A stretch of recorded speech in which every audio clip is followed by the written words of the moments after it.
దక్షిణాదిల lady super star ఏకైక నయనతార.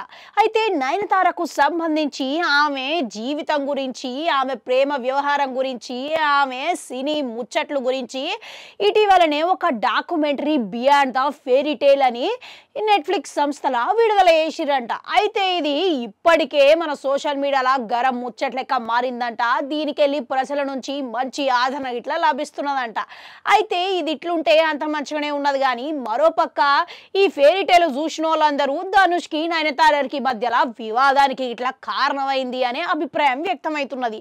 ఇది ఇట్లుంటే ఇప్పుడు సూపర్ స్టార్ మహేష్ బాబు ఆయన సోషల్ మీడియాలో హుషారుగా ఉండేది చాలా తక్కువే అయినా కానీ ఇక అప్పుడప్పుడు ఆయనకు నచ్చిన ఏదైనా సినిమాలు ఉంటే దాని గురించి సోషల్ మీడియాలో ట్విట్టర్ లేకుంటే ఇన్స్టాగ్రామ్ ఖాతాలో ఆయన అభిప్రాయం అనేది పంచుకుంటూ ఉంటాడు. ఇక ఆ సినిమాలో చేసిన నటులను కానీ ఆ సినిమా కోసం పని చేసిన వాళ్ళని కానీ ఆయన ప్రశంసిస్తాడు.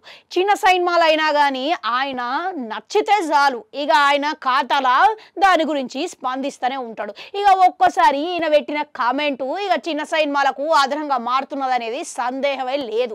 అయితే ఇప్పుడు ఎట్టకేలకు నయనతార ఫెయిరీ టేల్ గిట్లా ఆయన వీక్షించినట్లుగా ఇన్స్టాగ్రామ్ లో పోస్ట్ పెట్టిండంట.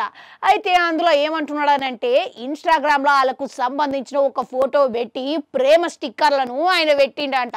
అయితే ఇప్పుడు దీన్ని సూపర్ స్టార్ మహేష్ బాబు అభిమానులని అందరినీ ఆకర్షిస్తున్నదట. మహేష్ బాబు చూసి మంచిగున్నదంటే ఖచ్చితంగా ఇది చూడాలి అని అభిమానులు కమెంట్లు చేస్తున్నారంట. ఇక మరోపక్క సినీ తారలు ప్రముఖులు అందరూ దీన్ని చూసి దీని మీద వాళ్ళ అభిప్రాయం ఏందనేది పంచుకుంటా ఉంటున్నారంట. ఇక మరోపక్క నయనతార ప్రతి ఒక్క సినీ తారకు ఆమె ఒక ప్రేరణ అని నెటిజన్లు గిట్లా ప్రశంసల వర్షం కురిపిస్తున్నారంట. అయితే ఇదంతా మంచిగానే ఉన్నది కానీ తమిళ ఇండస్ట్రీలో మాత్రం చూసుకుంటే మన నయనతారకు ధనుష్కు ఇది వాళ్ళ అభిమానులకి ఇట్లా ఒక చిన్నపాటి యుద్ధం సృష్టించిండనే అభిప్రాయం మాత్రం వినబడుతున్నది.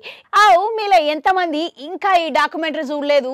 చూడకుంటే వెంటనే పోయి చూడు, ఇక మస్తు ఉన్నదని చాలా మంది అభిప్రాయపడుతున్నారు. అంటే ఖచ్చితంగా దీంట్లో ఆమెకు వ్యక్తిగతంగా సంబంధించి చాలా ఉంటది కనుక మీరు ఖచ్చితంగా చూసి నేర్చుకోవాలని కోరుకుంటాం. వాళ్ళగలుగుతాం.